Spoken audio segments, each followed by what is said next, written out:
ಲೋಕಸಭೆ ಚುನಾವಣೆ ಹೊಸ್ತಿಲಲ್ಲೇ ಮಾಜಿ ಮುಖ್ಯಮಂತ್ರಿ ಬಿಎಸ್ ಯಡಿಯೂರಪ್ಪ ವಿರುದ್ಧ ಗಂಭೀರ ಆರೋಪವೊಂದು ಕೇಳಿಬಂದಿದೆ. ಇನ್ಫ್ಯಾಕ್ಟ್ ಈ ವಿಚಾರಕ್ಕೆ ಸಂಬಂಧಪಟ್ಟಂತೆ ಸ್ಟೇಷನ್ ಅಲ್ಲಿ ಕೇಸ್ ಕೂಡ ಆಗಿದೆ. ಆದರೆ ಕಂಪ್ಲೇಂಟ್ ಕೊಟ್ಟಂತಹ ಮಹಿಳೆಯ ಬಗ್ಗೆ ಈಗ ಅಪಸ್ವರದ ಮಾತುಗಳು ಕೇಳಿ ಬರ್ತಾ ಇದೆ. ಹಾಗಾದ್ರೆ ಬಿಎಸ್ ಯಡಿಯೂರಪ್ಪ ವಿರುದ್ಧ ಕೇಳಿಬಂದಿರುವಂತಹ ಗಂಭೀರ ಆರೋಪ ಜೊತೆಗೆ ಕಂಪ್ಲೇಂಟ್ ಯಾರು ಅನ್ನೋದ್ರ ಬಗ್ಗೆ ಡೀಟೇಲ್ಸ್ ಬನ್ನಿ ನೋಡ್ಕೊಂಡು ಬರೋಣ. ಲೋಕಸಭಾ ಹೊತ್ತಲ್ಲೇ ಕಮಲ ಪಾಳಯಕ್ಕೆ ಶಾಕ್. ಬಿಎಸ್ ಯಡಿಯೂರಪ್ಪ ವಿರುದ್ಧ ಪೋಕ್ಸೋ ಪ್ರಕರಣ. ಲೋಕಸಭೆ ಚುನಾವಣೆ ಹೊಸ್ತಿಲಲ್ಲೇ ಮಾಜಿ ಸಿಎಂ ಯಡಿಯೂರಪ್ಪ ವಿರುದ್ಧ ಲೈಂಗಿಕ ದೌರ್ಜನ್ಯ ಆರೋಪ ಎದುರಾಗಿದೆ. ಅಪ್ರಾಪ್ತೆ ಮೇಲೆ ಲೈಂಗಿಕ ದೌರ್ಜನ್ಯ ಎಸಗಿದ ಆರೋಪದಡಿ ಸಂತ್ರಸ್ತೆಯ ತಾಯಿ ಕೊಟ್ಟ ದೂರು ಆಧರಿಸಿ ಸದಾಶಿವನಗರ ಪೊಲೀಸರು ಪೋಕ್ಸೋ ಕೇಸ್ ಎಫ್ಐಆರ್ ದಾಖಲಿಸಿದ್ದಾರೆ. ಕಳೆದ ಫೆಬ್ರವರಿ 2ನೇ ತಾರೀಕು ಸಹಾಯ ಕೇಳಿಕೊಂಡು ಯಡಿಯೂರಪ್ಪ ನಿವಾಸಕ್ಕೆ ತೆರಳಿದ್ವಿ. ಆಗ ಯಡಿಯೂರಪ್ಪ ಅವರು 10 ನಿಮಿಷಗಳ ಕಾಲ ನಮ್ಮ ಜೊತೆ ಮಾತನಾಡಿದ ಬಳಿಕ ನನ್ನ ಮಗಳನ್ನ ರೂಮಿಗೆ ಕರೆದೊಯ್ದು ಲೈಂಗಿಕ ದೌರ್ಜನ್ಯ ಎಸಗಿದ್ದಾರೆ. ರೂಮ್ನಿಂದ ಹೊರಬಂದ ಯಡಿಯೂರಪ್ಪ ಕ್ಷಮೆ ಯಾಚಿಸಿ ಈ ವಿಚಾರವನ್ನ ಯಾರಿಗೂ ಹೇಳಬಾರದು ಅಂತ ಹೆದರಿಸಿದ್ರು ಅಂತ ತಾಯಿ ದೂರು ಕೊಟ್ಟಿದ್ದಾರೆ. ಆದರೆ ದೂರು ಕೊಟ್ಟ ಮಹಿಳೆ ಈಗಾಗಲೇ ರಾಜಕಾರಣಿಗಳು, ಉದ್ಯಮಿ, ಪೊಲೀಸರ ಮೇಲೆ 53 ಕೇಸ್ ದಾಖಲಿಸಿರುವುದು ಬೆಳಕಿಗೆ ಬಂದಿದೆ. ಇದು ಹಲವು ಅನುಮಾನಗಳಿಗೆ ಎಡೆ ಮಾಡಿಕೊಟ್ಟಿದೆ. ಕಷ್ಟ ಎಂದಾಗ ದುಡ್ಡು ಕೊಟ್ಟಿದೆ, ಆರೋಪಗಳೆಲ್ಲ ನಿರಾಧಾರ ಎಂದ ಬಿಎಸ್ವೈ.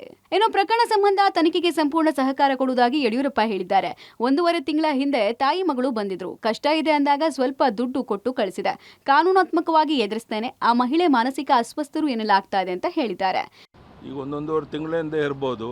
ಒಬ್ಬ ತಾಯಿ ಮಗಳು ನಾನು ಒಂದ್ಸರಿ ಬರಬೇಕಾದ್ರೆ ಅವ್ರು ಕಣ್ಣೀರು ಆಗ್ತಾ ಇದ್ರು ಅಂತ ಹೇಳ್ಬಿಟ್ಟು ಒಳಗಡೆ ಕರ್ಕೊಂಡು ಕುಂಡಿಸ್ಕೊಂಡು ಕೇಳಿದೆ ಏನು ಸಮಸ್ಯೆ ಅಂತ. ತಾಯಿ ಮಗಳನ್ನಿಬ್ಬರು ನಮ್ಗೆ ತುಂಬ ಅನ್ಯಾಯ ಆಗಿದೆ, ಮತ್ತೊಂದು ಮಗದೊಂದು ಅಂತ ಹೇಳಿದ್ರು. ನ್ಯಾಯ ಒದಗಿಸ್ಕೊಂಡಿದ್ದ ದಯಾನಂದಕ್ಕೆ ಫೋನ್ ಮಾಡಿ ಅವ್ರನ್ನ ಇಬ್ಬರನ್ನೂ ಕಳಿಸ್ಕೊಟ್ರು. ಅದಾದಮೇಲೆ ನನ್ನ ಮೇಲೆ ಏನೇನೋ ಮಾತಾಡೋಕ್ಕೆ ಶುರು ಮಾಡಿದ್ರು. FIR ಏನೋ ಆಗಿದೆ ಅಂತ ಹೇಳಿದ್ರು. ಯಾವ ರೀತಿ ಒಬ್ಬರಿಗೆ ಉಪಕಾರ ಮಾಡೋಕೆ ಹೋದ್ರೆ ಈ ಥರ ಆಗುತ್ತೆ ಅಂತ ಸ್ವಲ್ಪ ಕಷ್ಟ ಇದೆ ಅಂತೇಳಿ ಸ್ವಲ್ಪ ದುಡ್ಡನ್ನು ಕೊಟ್ಟು ಕಳಿಸ್ತೇನೆ ನಾನು. ಇರಲಿ ನೋಡೋಣ, ಎದುರಿಸೋಣ. ಇನ್ನು ಎಲ್ಲ ಬೆಳವಣಿಗೆ ಬಗ್ಗೆ ಪ್ರತಿಕ್ರಿಯೆ ಕೊಟ್ಟ ಡಿಸಿಎಂ ಡಿಕೆಶಿ, ಇವೆಲ್ಲ ಸೂಕ್ಷ್ಮ ವಿಷಯ, ಗೃಹ ಸಚಿವರು ನೋಡ್ಕೊಳ್ತಾರೆ ಅಂದ್ರು. ಪರಮೇಶ್ವರ್ ಮಾತಾಡಿ ತನಿಖೆ ಆಗೋ ತನಕ ಯಾವುದೇ ವಿಷಯ ತಿಳಿಸೋಕೆ ಆಗಲ್ಲ. ಮಹಿಳೆಗೆ ರಕ್ಷಣೆ ಅಗತ್ಯ ಬಿದ್ರೆ ಕೊಡ್ತೀವಿ. ಇದರಲ್ಲಿ ಯಾವುದೇ ರಾಜಕೀಯ ದುರುದ್ದೇಶ ಇಲ್ಲ ಅಂತ ಹೇಳಿದ್ರು. ಮಾಧ್ಯಮದಲ್ಲಿ ಬರ್ತಾ ಇದೆ, ಅದಕ್ಕೆ ಹೋಮ್ ಮಿನಿಸ್ಟರ್ ಇದ್ದಾರೆ. ಹೋಮ್ ಮಿನಿಸ್ಟರ್ ನೋಡಿಕೊಂಡು ಹೋಮ್ ಮಿನಿಸ್ಟರ್ ಬ್ರೀಫ್ ಮಾಡ್ತಾರೆ. ನನಗೆ ಹೆಚ್ಚಿಗೆ ಮಾಹಿತಿ ಇಲ್ಲ.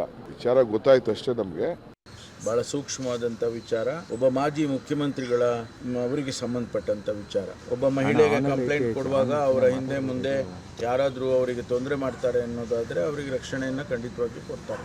ತನಿಖೆ ಅಂತ ಹೇಳೋದೇ ಅದಕ್ಕೆ ಕಂಪ್ಲೇಂಟ್ ಕೊಟ್ಟ ಮೇಲೆ ಸತ್ಯಾಸತ್ಯತೆಯನ್ನು ಪ್ರಿಲಿಮಿನರಿಯಾಗಿ ತಿಳ್ಕೊಳ್ತಾರೆ.